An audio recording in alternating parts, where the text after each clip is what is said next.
A continuación, Carlos Carbonell Baeza hablará sobre las instalaciones para recría durante las primeras edades, en su ponencia titulada El ABC en las instalaciones de las terneras.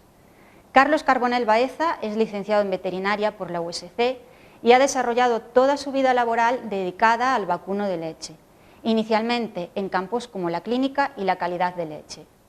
Desde hace 6 años trabaja en el servicio técnico de MSD, Animal Health, donde ha desarrollado un excelente trabajo en recría de terneras, con múltiples publicaciones en congresos nacionales e internacionales. Cuando quieras, Carlos.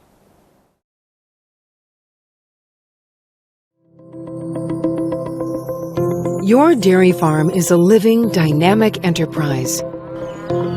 Driving success and growth is all about having actionable, data-based insight at your fingertips.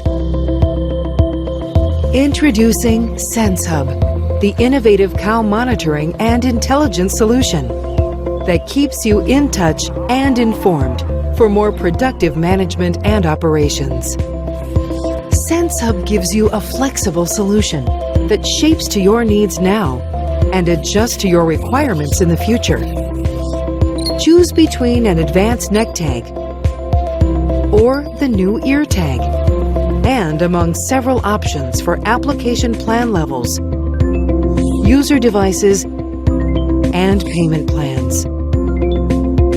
Enjoy built-in simplicity with convenient single-box installation, easy upgrades, simple scalability for your growing farm, and integration with herd management systems, delivering insight across all your operations. SenseHub, the next generation in cow monitoring.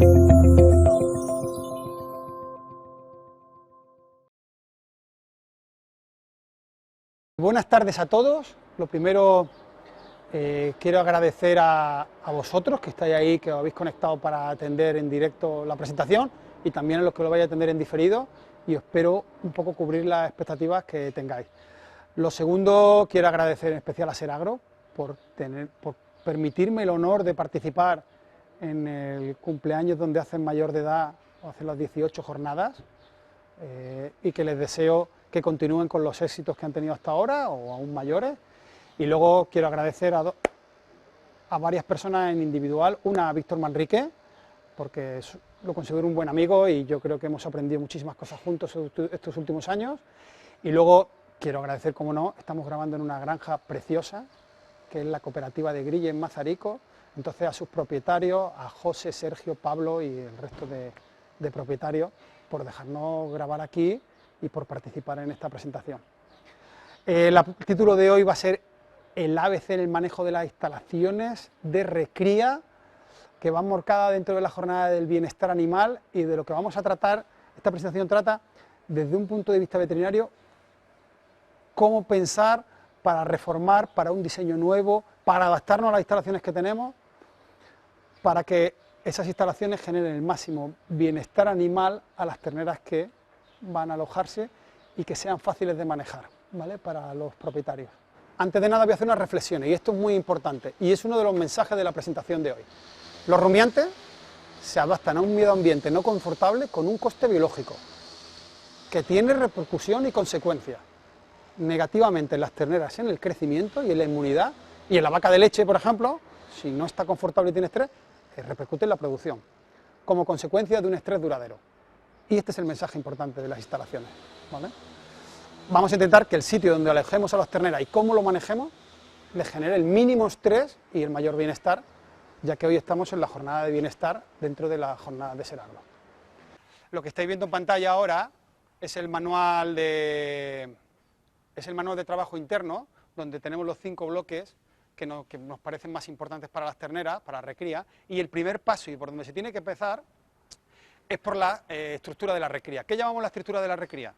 Primero, saber si el ganadero quiere crecer su rebaño en los próximos años o mantener el censo, que para eso es muy importante saber si queréis mantener el censo, tenéis que trabajar desde la inseminación y con el semen, con semen de carne o con semen con semen sexado, para conseguir no crecer, porque si como la mayoría de los ganaderos aquí funciona muy bien en reproducción, en general si no ponéis medidas crecéis, y luego eso nos da el porcentaje de novillas sobre vaca del rebaño, Y luego la pregunta más importante es si disponéis de instalaciones suficientes. Porque, como he dicho, si las instalaciones no son suficientes y no son cómodas, tienen una consecuencia en los animales. ¿Por qué nos hicimos esta pregunta? Porque hace muchos años, cuando empezamos a trabajar con la recría, nos dimos cuenta, en un estudio que publicamos sobre el análisis de los datos de 35 ganaderías de la cornisa que tenían problemas de salud en sus novillas en los primeros 5 meses de vida, que uno de los factores que tenían en común es que casi todas las granjas no disponían de instalaciones suficientes. Si os fijáis en el gráfico, casi 7 de cada 10, sus instalaciones no eran suficientes para los animales que tenían. Entramos en materia en el ABC. El ABC son las 3 primeras letras del abecedario y es por el orden que tenemos que empezar. Empezamos por la A de animales. Da igual la instalación que tengáis, si es la mejor instalación del mundo, si no se corresponde con el número de animales al que tiene que alojar, de nada sirve. Si yo tengo la mejor zapatilla de deporte para correr, la más cara, he invertido en una zapatilla buenísima y me queda una talla pequeña, nunca voy a estar cómodo ni nunca voy a poder correr bien. Pues eso es lo importante. Se tienen que calcular muy bien los animales que vais a tener alojados en la nave para poder diseñar los corrales y la nave. ¿Se puede saber con las vacas de leche? Porque en un cebo es fácil. Pues sí, se puede calcular más o menos cuál va a ser la entrada de novillas lactantes, ¿vale? Por ejemplo, en un ejemplo que vamos a poner ahora, una granja de 100 vacas con un 30% de eliminación y 400 días de intervalo entre partos, que está muy bien, eso nos genera unos 64 o 65 partos al año. Si calculamos, si tiene un 85% de novillas, o sea que en este caso, como son 100, serían 85 novillas, con un 10% de baja y una da el primer parto muy buena, de 22 meses, eso nos da 41 partos al año. Eso, si sumo 41 más 64, me da 105. Ya sé los nacimientos que voy a tener. Una vez que sé eso, pues miro cuántas terneras me morirán al parto, se calcula en torno a un 5%, que ganaderías con menos y algo con menos, que nos mueren las primeras 24 horas, me salen 100 terneras vivas de media. Eso, si lo divido en 12 meses, me sale 4 terneras al mes. Quedaos con el 4% de promedio. Más o menos, un 4% de promedio serán las terneras que nazcan en una condición estándar. Depende, eso varía si ponéis más sexado, si ponéis más carne. A lo largo de la presentación vamos a seguir el ejemplo de un diseño real que hicimos en marzo-abril para un ganadero, que terminamos en mayo y que a día de hoy tenía que estar acabado, pero no ha llegado a tiempo. De una ganadería de 350 vacas de La Coruña, con un 30% de eliminación, hemos calculado la mortalidad del parto, que no sabíamos, en torno al 5%, y un 52% de hembras. Eso nos sale entre 3 y 4 hembras a la semana, 15 partos por mes y 182 terneras al año. Luego tuvimos la opción de comprobarlo con la previsión de partos, que ahora lo voy a enseñar. Y eso lo distribuimos porque esta ganadería contactó con nosotros para diseñar un corral, dónde alojar el corral de la amamantadora y cómo hacerlo. Entonces, pensamos entre 1 y 2 semanas de vida en unas terneras de casetas, que nos da un promedio de ternero de unas 7 terneras, que van a alojarse en esas casetas, unas 10 semanas de amamantadora, con un programa lácteo de unos 70 días, que nos da unas 36 terneras de promedio, y luego grupos de postdestete, crecimiento y preinseminación, y así las distribuimos. Luego cogimos la previsión de parto de los siguientes meses, que se la pedimos, y vimos cómo nos salía, y nos salía unos 32 partos por mes, que eso nos da a 50% unas 16 hembras, una hembra más por mes nos daba. Y como veis en la gráfica, en la raya, se marca el promedio de partos, y hay un concepto nuevo que no he contado, que es la estacionalidad.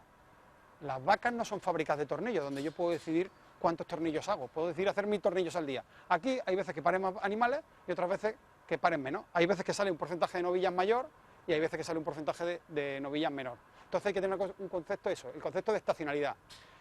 Si veis, en la gráfica se ve el número de partos que hay cada mes. Y como veis la raya, hay 3 meses que están por encima. Si calculamos solo para promedio, en épocas puntuales, como puede ser las casetas, la amamantadora, donde nos hace falta sitio por el periodo crítico que es, va a haber meses en que nos va a faltar sitio. Entonces, por eso hay que añadir un concepto que se llama estacionalidad, que lo veis en la gráfica, añadimos un 25% y casi cubre todos los momentos del año. Y eso lo hemos distribuido en todos los corrales que hay a lo largo de la recría, pues sobre todo lo que nos han pedido. Lactantes, el promedio de hembra, marco la estacionalidad y ya no me pide 7 casetas, ya me pide 10. Y lo mismo en la amamantadora, no me pide para 35, sino para 44, y así con todos los corrales. Una vez que hemos entendido cuántos animales tenemos y el concepto de estacionalidad, empezamos con la letra B, B de bienestar.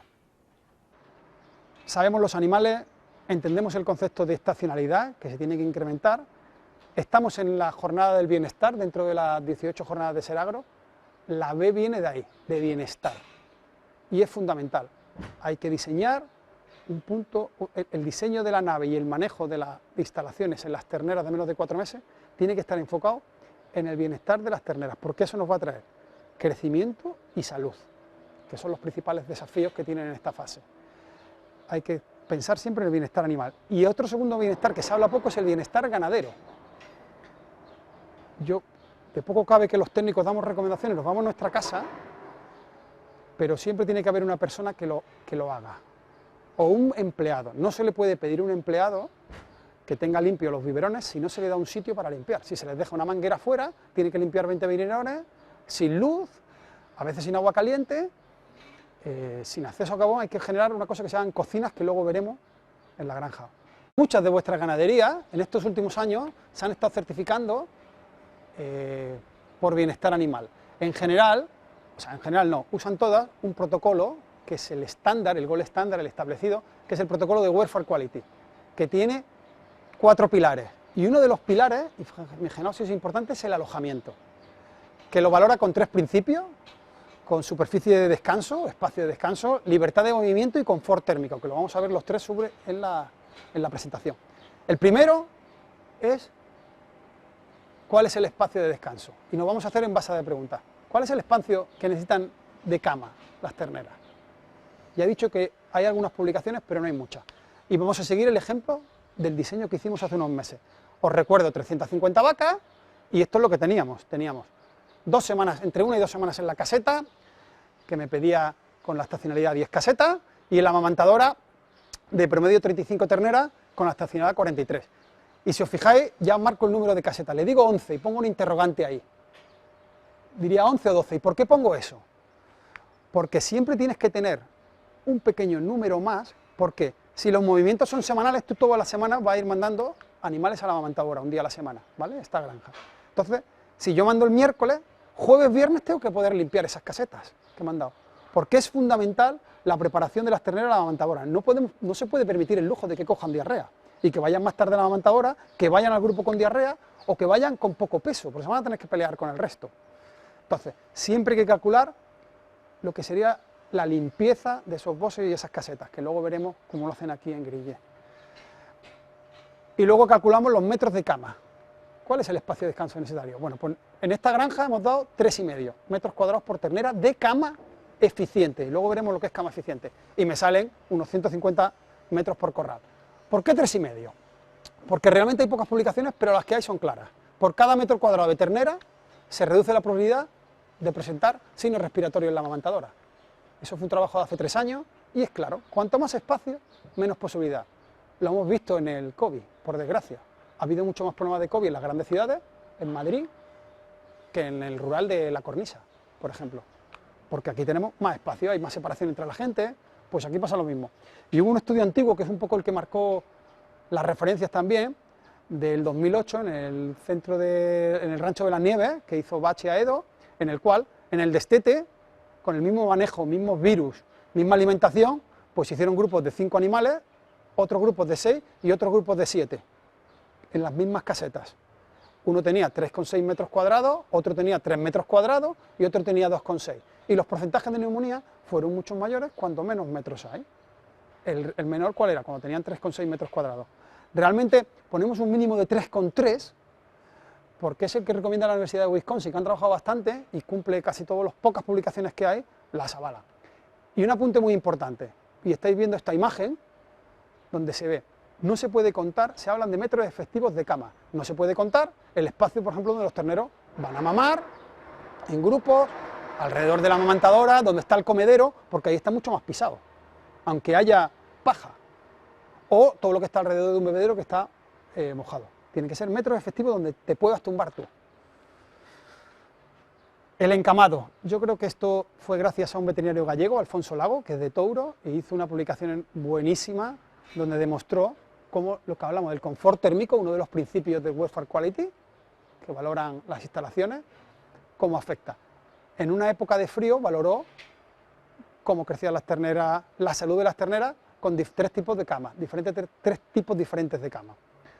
Como veis la pongo en colores en la pantalla, una cama que está seca, pero casi no tiene cantidad, puede ser serrín o puede ser tierra, y la ternera no es capaz, se llama escordanidamiento, no es capaz de hacer un cuco, de tapar las patas. Esto lo conoce ya mucha gente, porque por aquí es donde más temperatura pierde, donde más se destempla, nos pasa a nosotros como con las manos, la cabeza y la oreja. Pero la cama es correcta, pero no tiene cantidad de cama suficiente. Como veis la segunda, la amarilla, ya tiene más paja, tiene una cantidad de paja adecuada, cubre las patitas y ya es capaz de hacer su cuco. Y la tercera y excelente es la que está entera, la ternera cubierta entera, que es muy importante para los primeros 2 o 3 días tenerlas así. Y luego eso es una cosa que nosotros siempre hacemos, como veis esto es una granja, seguimos encontrándonos granjas que trabajan con serrín o con poca cantidad de cama o insuficiente, como veis aquí esta granja, la mitad de las terneras que valoramos tenían poca cama, y eso en verano te lo compro, porque en verano hace frío, a partir del invierno, y en terneras de menos de un mes es insuficiente.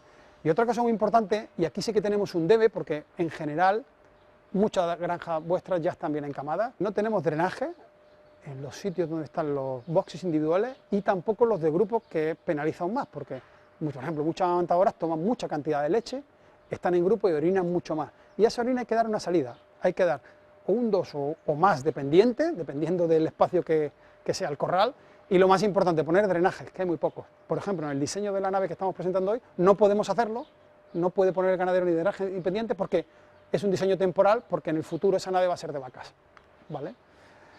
Y te lo encuentras muy poco, como los drenajes que veis en la imagen, ¿vale? Esto, por ejemplo, este drenaje de aquí es de una amamantadora, de un grupo de amamantadoras, que está muy bien, tiene muy buena pendiente y se excava por ahí.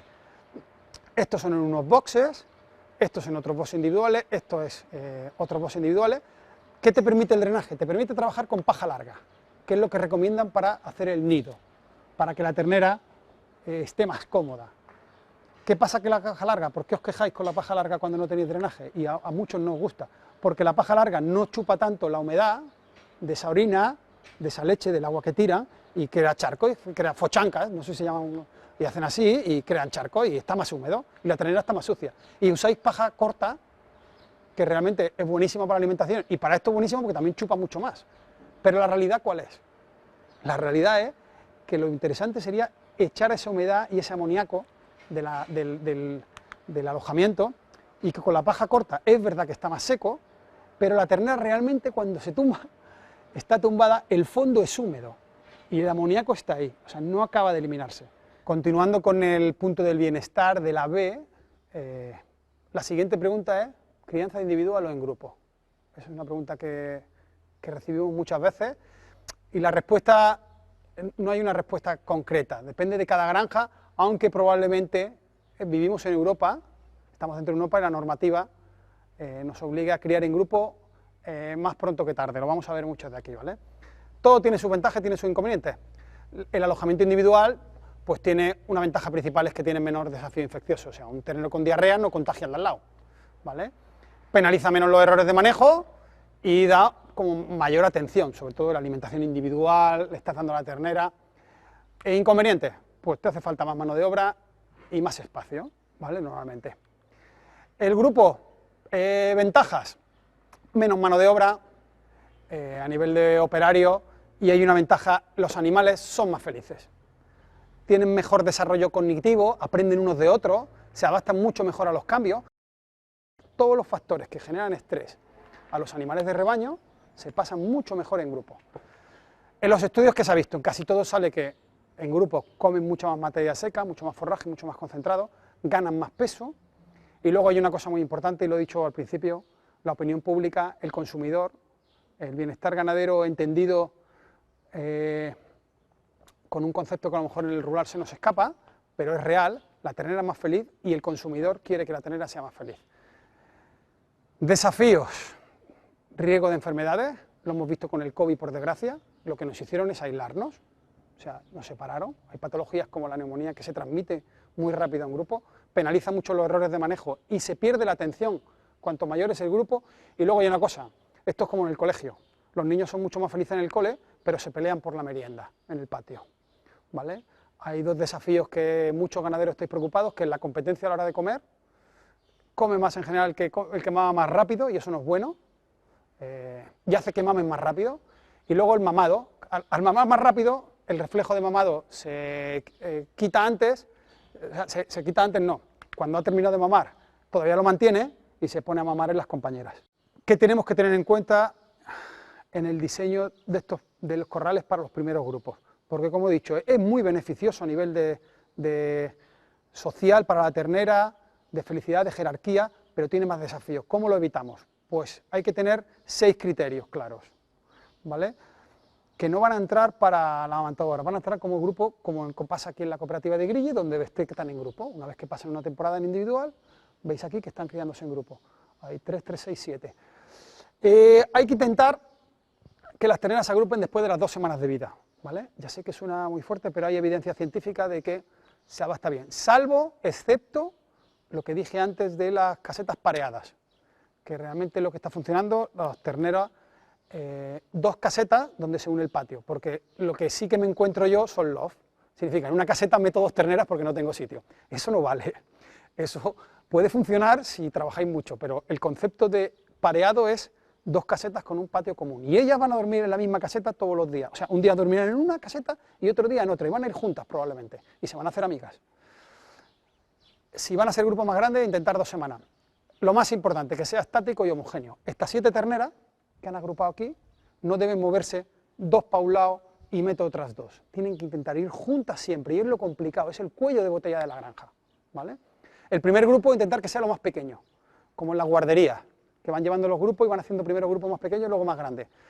El límite entre 6 y 8 animales, aunque depende, hay granjas que pueden hacer más porque son muy grandes y el grupo es muy homogéneo en edad, porque generan 6 o 8 terneras en una semana.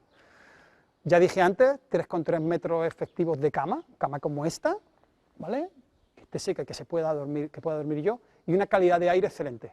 Hay mucha evidencia científica, bueno, mucha no, hay cierta evidencia científica que determina que la calidad de aire es súper importante. Si hablamos solo de amamantadora, los máximos 15-20 terneras por corral y tetina, ¿vale? Pensar que, aunque también es variable en función del tamaño de la granja, porque si para una granja de 100 vacas, si meto 20 terneras, la dispersión de edad es muy grande comparado con una granja de 500 vacas. A mayor tamaño, mayor competencia, más competencia y menor posibilidad de consumo, sobre todo de concentrado, mayor diferencia de edad, menor atención individual y más problema con el encamado, porque si con la amamantadora doy mucha leche, las terneras orinan más y como tengo una paja seca, si os fijáis, de cortita, una F1, como dije, aunque abajo tenéis un fondo diferente, chupa la humedad, hay más humedad, no sale, más amoníaco, más problemas de neumonía, más riesgo de neumonía. Y aquí es donde está todo el secreto. ¿Cómo voy a mover los animales para quitar el cuello de botella este que es el destete, ¿no? Porque a partir de cómo mueva los animales y cómo organice esos grupos individuales, esos boxes individuales o esas casetas, y luego al grupo, organizaré las otras tareas, la limpieza, las vacunaciones, los descornados, y así es como se tiene que hacer. Voy a hacer un ejemplo de 100 vacas, porque claro, es muy fácil una granja de 500 vacas, porque tienes muchas terneras por semana, vamos a hacerlo complicado. Una granja de 100 vacas, que tenemos 2 meses de lactancia. En un mes yo genero unas 4 terneras de promedio, ¿vale? Más o menos unas 4 terneras.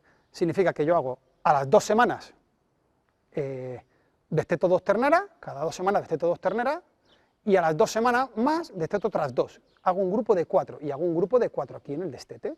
Tengo que intentar, si es posible, sacar otro corral pequeñito, para que 2 semanas después vuelva a destetar otras 2 terneras aquí, ¿vale? Otras 2 terneras, dejando el otro grupo estático.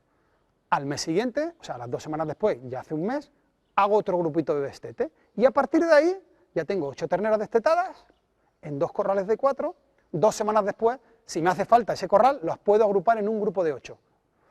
Esto es lo ideal. Y mientras voy generando los 2 siguientes grupos de destete, que me generan otro grupo de 8, y los puedo juntar todos en un grupo de 16. Esto es lo ideal, no siempre es posible, pero eso es lo importante. Cuanto la ganadería tiene menos tamaño, el primer grupo, lo interesante es que sea más pequeño. Por ejemplo, las casetas pareadas son ideales para ese tipo de granjas, ¿vale? Haces un primer grupo de 2, donde la acostumbras a vivir en grupo. Y luego el destete en común, como dije en la anécdota del bar, es mucho más, menos estresante que para las terneras que en individual. Una vez que explico este ejemplo, como estamos en la cooperativa de Grille, pues le voy a pedir a Pablo que nos explique un poquito cómo mueven ellos. A xestión que facemos hoxe a día aquí, que nesta nave ca recría, pois é a seguinte: temos unha liña de boses que a partimos á mitad. Sempre se traballa da seguinte forma: sempre se empeza a encher a liña desde fora, sempre hacia o centro, desde un lado hacia outro. Despois o que facemos para a limpeza dos boses é vaciar a liña sempre da mesma forma, o sea, se primeiro enchemos a liña desde fora hacia dentro, desmontamos a mitad da liña por completo. Os boses sempre se lavan fora da nave de recría, con espuma alcalina e con máquina a presión. Aquí dentro nunca se usa a máquina de lavar a presión, sempre se usa outra vez a espuma alcalina, frega o suelo e despois o que se fai é pasarlle un agua para que, sobre todo, os Clostridium non se evaporen e evitar que a medida que vaya pasando o tempo se vayan precipitando e se acaben contagiando as becerras. A día de hoxe, como estamos en crecemento, nós somos socios dun centro de recría donde enviamos parte da nosa recría e a outra parte estámola criando nós nunhas instalacións antigas que tiñamos. De aquí salen para un grupo en común, faixo destete en común. A día de hoxe estáse facendo en común.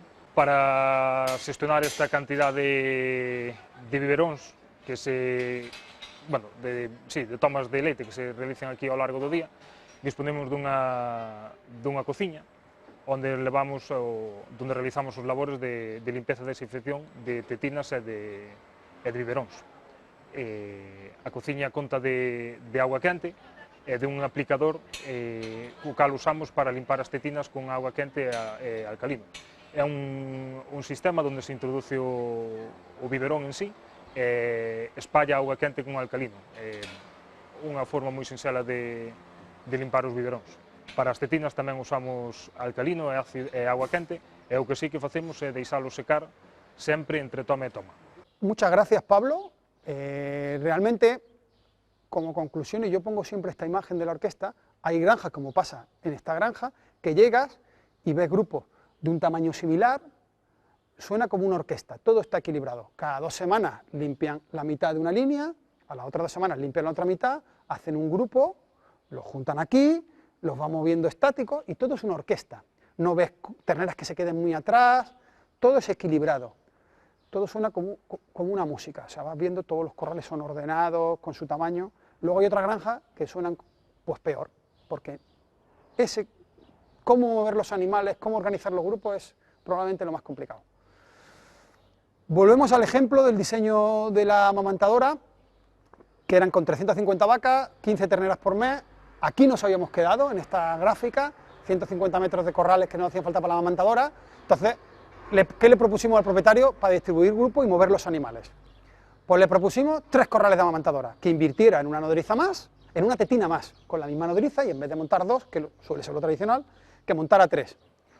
O la opción de montar una 4. Tiene más inversión, él tendrá que ver si le compensa o no lo compensa. ¿Por qué? Porque buscábamos grupos estáticos y homogéneos, como veis en la tabla. Seguimos teniendo las lactantes en las casetas. Lo hemos hecho para las medias porque él insemina con mucho macho, con mucho semen de carne, perdón, y entonces no nos hace falta trabajar con estacionalidad, y hemos dado 11 casetas para que tenga tiempo de sobra para limpiarla. Y hemos hecho 3 corrales de amamantadora. Como la lactancia son 10 semanas, lo hemos dividido a 3 semanas y media cada corral. Que en 3 semanas y media esta granja tiene que generar entre 10 y 12 terneras. No se va a contar por semana, sino cuando él tenga 10 o 12 terneras, cierra el grupo. Cuando tenga muchos partos lo cerrará pronto, lo cerrará con 10 terneras, lo cerrará con 12 terneras, cuando tenga pocos partos, y ya llegan a las 4 semanas, sí que es interesante cerrar el grupo para no coger más diferencias. 10-12 terneras. A 3,5 metros, como podéis ver en la tabla, por ternera que vimos antes, eso nos genera que yo necesito 42 metros cuadrados de cama, como esta, en cada corral de cada amamantadora, para alojar a 10-12 terneras por grupo. ¿Y cómo los muevo? Pues muy sencillo. Cada semana voy llevando ternera al grupo de amamantadora que se esté generando. Cada 2 semanas se generarán eso, 6, 7 terneras, voy moviendo, y cuando tengo 10-12 terneras, ese grupo lo cierro, como el grupo burbuja de los colegios del COVID, y esos ya van juntos. Mientras, ¿qué hago? Pues habrá un grupo que se esté destetando, siempre va a haber un grupo que yo estoy llenando, otro grupo que se llenó hace un mes, que está en mitad de la lactancia, y siempre va a haber un grupo, como se divide entre 3, que se va a estar destetando. Una vez que, cuando he llenado el otro grupo, el tercer grupo ya lo debo tener destetado, ¿vale? Porque son unos 10 semanas de 70 días lactando, 10 semanas en la amamantadora, vamos a tener todo el grupo destetado. Se mueve y vuelve a empezar de nuevo. Y así es como vamos a mover los animales. Le tengo que dar acceso de comida y agua, es la siguiente pregunta. Sobre todo para el destete, es muy importante en ese momento que se desteta que coma concentrado y que beba agua. Ten en cuenta que va relacionado el consumo del concentrado con el consumo del agua. Entonces le tengo que dar acceso fácil.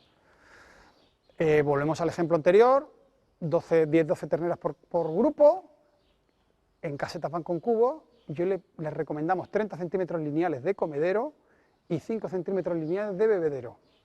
Eso me hace unos 3,5 metros lineales, que luego veremos si el diseño me lo permite, de comedero, y unos 60 centímetros lineales de bebedero, para evitar competencia. Hay que evitar este tipo de bebedero. Las cazoletas, que concentran muchísimo los mocos y la suciedad y son difíciles de limpiar. Todos los bebederos de obra y de cemento tampoco son difíciles de limpiar y generan mucha porquería. Y la ternera, si el agua está sucia, bebe menos, y si bebe menos, come menos concentrado, y si me come menos concentrado, está mucho menos preparada para destetar. Y intentar, si pueden ser, como el de la fotografía de la derecha, que sean bebederos volteables y con superficie lineal. ¿Cómo hemos conseguido esto en este diseño? Pues lo estáis viendo ahí delante en la pantalla. Hemos hecho hemos diseñado dos corrales a cada lado, que son gemelos, con 9 metros de largo y 4,5 de ancho en las camas calientes, que nos da 40 y algo metros, que es lo que me pedía. Tenemos 3 con nodriza, como podéis ver aquí. Hay 3 que tienen, aquí está la nodriza en medio, y aquí tenemos los puestos con las tetinas, ¿vale? Vamos llenando uno, llenamos el otro, 3-4 semanas, 3-4 semanas, y luego tenemos aquí el corral de postdestete. Aquí está la cama, que intentaremos meter un bordillo, aunque sea de madera, con una guía, porque como va a ser una futura nave de vacas, no vamos a poder hacer, y todo va con cancela, para el bienestar ganadero. Este señor quiere limpiar las camas y vaciarlas, pues con cancela cierra aquí, mete las terneras en los pasillos, cierra aquí, y este grupo está separado, ¿vale? Son 2 grupos aparte. Aquí tenemos un pasillo, zona limpia, donde aquí puede meter un armario para meter la leche en polvo, para guardar la nodriza en un sitio un poco más protegido, y enfrente tiene exactamente el mismo diseño. Los bebederos en los pasillos volteables, porque aquí va a haber un pasillo, donde tiene que intentar, que no podemos meter drenaje, pero va a haber un pasillo donde voltear el agua, y las terneras quedan separadas la zona de cama con la zona de cemento. Y para terminar, ABC, la C es la última letra, y luego entra dentro del bienestar, pero tiene un concepto diferente y es nuevo, y el último que hemos trabajado, que es el confort ambiental, ¿vale? Porque había ganaderías que funcionaban muy bien, pero había conceptos nuevos como calidad de aire, que realmente son súper importantes, sobre todo para evitar problemas de patología en terneras. En el confort ambiental influyen principalmente 3 variables climáticas: la velocidad del aire, la humedad y la radiación solar. Y ahí es donde entra un poco la dificultad de la última parte del confort ambiental, porque influye mucho la ubicación y el diseño de la nave en las 3 variables, porque la velocidad de aire en verano es beneficiosa, porque suele refrescar y te viene muy bien, y en invierno es perjudicial, porque las terneras son muy delicaditas para el frío, te viene la corriente, las enfrían y predisponen a neumonía. La humedad es lo más importante, y en la cornisa tenemos humedad para aburrir. ¿Por qué es perjudicial en verano? Porque incrementa la sensación de estrés por calor, y es perjudicial en invierno, porque incrementa también la sensación de frío. Y luego la radiación solar, lo mismo, es perjudicial en verano, a las terneras no les gusta el sol cuando hace mucho calor, y es beneficioso en el invierno. ¿Cómo jugar con 2 variables que no son siempre perjudiciales ni beneficiosas? Y luego cómo jugar con la humedad, a la que siempre hay que sacar de la granja, porque encima es un sitio donde se cultivan muy bien virus y bacterias en el aire, ¿vale? Esta diapositiva que he puesto yo no es mía, del Dr. Ryan Leiterman, un americano con el que tuve la suerte de aprender, y dice una cosa que es cierto, que todavía no ha muerto un ternero por respirar mucho aire fresco. Y ahí es donde entra el concepto, porque aquí lo que hacemos con el miedo al frío y a la humedad, cerramos las naves, y si os fijáis con el COVID nos han dicho que estemos al aire libre, que evitemos los sitios cerrados, porque evitamos eliminar la humedad, y otra, el aire de dentro no es capaz de salir, y si hay virus y bacterias, pues la transmisión es muchísimo mayor. Si pensamos, ¿cuál es el fundamento de la ventilación? Pues es muy fácil, entra aire de fuera, por el lateral, se mezcla con el aire de dentro, con el calor que generan los animales, y ese aire sale, como pesa menos, sale por el techo, por la cumbrera, o sale por el otro lateral, por la ventilación. Sencillo, si cerramos todo, no puede funcionar. Y así me llevo el aire que respiran los animales y el calor y la humedad que generan, y entra aire de fuera mucho más seco. ¿Cuáles son los objetivos? Eliminar la humedad, eliminar el exceso de amoníaco que se genera, el exceso de calor y la humedad, por supuesto, ¿vale? Y entrar aire renovado, fresco al edificio. Para ello tenemos la ventilación vertical, como conté, que para hacer falta una cumbrera, que suba para arriba con calor, que haya diferencia de pendiente, o sea, diferencia de altura, con una pendiente del tejado, y luego la ventilación lateral, que es la que funciona principalmente el verano, que es la que el aire entra por un lateral de la nave, arrastra aire dentro y se lo lleva por el otro, ¿vale? Para funcionar eso, claro, el aire tiene que entrar por un lateral de la nave y no por el longitudinal, porque si no, no es capaz de arrastrar, porque tiene un límite de metros. Y tienen que estar abiertos los laterales en verano, pues con cortinas o abiertos de todo, como las naves de adultas. Pero como las terneras solemos tener miedo, porque en invierno pasa lo contrario, se suelen cerrar. Hay la opción de las cortinas, como luego veremos, y que en el mercado hay muchísimas. Y luego, muy importante, el ángulo de entrada del viento con respecto al eje longitudinal de la nave, con el largo, para poder entrar por un lado y arrastrarlo porque tiene menos metros. Y luego, para la ventilación vertical, sin cumbrera no puede funcionar, eso es evidente. ¿Cómo sabemos si está bien orientada la nave, si puede funcionar con ventilación natural? Porque es el primer objetivo que buscamos. Para eso usamos lo que se llama la rosa de los vientos, buscamos una estación meteorológica y vemos cómo se comporta la frecuencia, cuántos días sopla de un componente del noreste, por ejemplo, y cuántos días sopla del suroeste, que son los componentes mayoritarios, por ejemplo, aquí en Galicia. Y vemos también la velocidad, porque hace falta una velocidad suficiente, que aquí en Galicia no solemos tener problemas. Veis la rosa de los vientos, hay dos modelos ahí que nos marca pues un numerito, la frecuencia que día. El componente Galicia y el componente de la nave que estáis viendo, que es esta, el de la nave del plano que hemos diseñado, el 50% de los días viene con un componente nor-noroeste y el otro 50% viene con un componente sur-suroeste, ¿vale? Es muy frecuente así en Galicia. La mitad de los días por un lado y la otra mitad de los días para otro. Y luego eso lo insertamos en la nave. Lo primero que nos pidieron en la granja es que nos opinábamos la ubicación que iban a poner la mamantadora, que la querían meter en medio de esa nave que veis grande, aquí en medio un poquito de las vacas, y al revés le propusimos cambiarla. ¿Por qué lo pusieron en medio? Y dice, joder, pero en medio ¿a quién se le ocurre? Porque su preocupación era el frío y las corrientes, porque es una zona que hay bastante viento. Y nosotros les convencimos que en la parte verde que veis de la imagen, que es el techo que han hecho nuevo, pues ahí los han puesto ahí, ¿vale? En ese lado. Ven bastante del viento del norte, esa foto está orientada correctamente al norte, y como veis viene bastante viento del norte, pero tiene un desmonte que los protege, ¿vale? Y no va a estar cerrado, y lo vamos a meter el corral un poquito más adelante. Eso fue lo primero que conseguimos, convencerlos de cambiar la ubicación. Para eso, veis que montamos la rosa de los vientos y veis en las flechas marcan los componentes del aire principal que vienen. El norte suele venir con buen tiempo y con menos agua, salvo temporales, y el sur suele venir con lluvia, en general aquí en Galicia y en esa zona. Les propusimos si en algún componente, si el norte nos entra mucho por un lateral, pues trabajar con cortinas, yo creo que es el mejor sistema que hay, y siempre, todas las cortinas hay que dejar siempre una abertura mínima para el invierno. En una nave antigua como la que estamos aquí en esta granja, no hay aberturas mínimas, solo están las ventanas, que lo único que nos hacen acelerar es generar corriente, no tiene ningún beneficio positivo. ¿Qué hemos pensado y qué hemos copiado principalmente de los americanos y de los holandeses, cuando me encuentro, como muchas granjas, como es el caso de esta granja, porque hemos grabado, que hemos metido una montadora en la reforma de una nave antigua, porque la quiere aprovechar, no la puede dejar sin animales, y ha metido aquí la amamantadora, que el riesgo, como sabéis, de neumonía es mayor. Pues entonces, como las ventanas nos generan corriente, en invierno va a haber que cerrarla. ¿Y cómo renovamos el aire? Porque tampoco tiene cumbrera, es un techo antiguo y sin cumbrera. Pues lo que hemos montado es un sistema de ventilación por tubos de presión positiva que estáis viendo ahora. Hemos intentado con humo que veáis el aire, pero el sistema es muy sencillo. Este tubo coge el aire del exterior, lo coge de este canal, hay un ventilador aquí al fondo, y ese ventilador reparte el aire por el tubo, que lo va repartiendo en función del tamaño del agujerito que tiene el tubo, lo va repartiendo encima de las terneras. Y tiene que ir a una velocidad suficiente, son 0,3, 0,5 metros por segundo, para que no genere corriente. El tubo, cuando funciona, tú lo notas muy poquito, y abajo casi no se nota.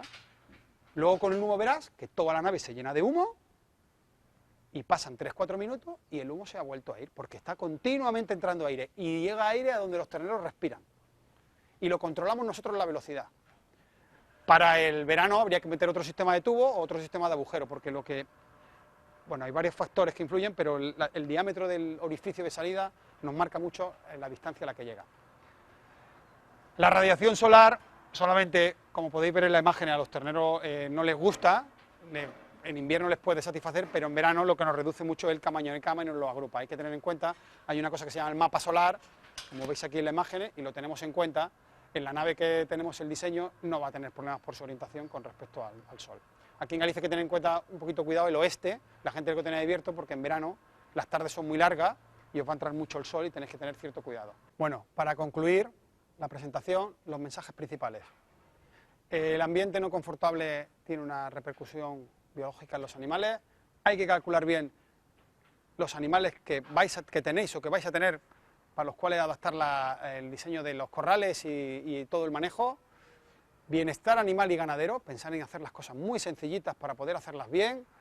Espacio adecuado y seco para las terneras para descansar. Para ello hay que trabajar con suficiente encamado, pendientes adecuadas y drenaje si se puede, que por ahí nos queda que mejorar. Facilita el acceso a la comida sólida y al agua.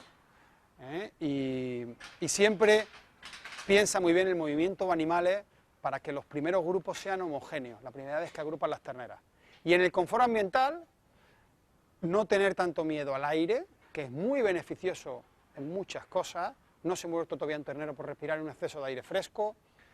Elimina siempre la humedad de la nave y cuidado con la radiación solar, sobre todo en verano y en zonas calurosas, no es el caso más claro. Para terminar, este verano, a mí me gusta mucho el atletismo. En las Olimpiadas de Tokio, una chica de Ribeira, Ana Peleteiro, ganó la medalla de bronce en un concurso espectacular que hizo de salto de longitud, y nada más ganar la medalla dijo una cosa que creo que viene bien para concluir los mensajes de la presentación.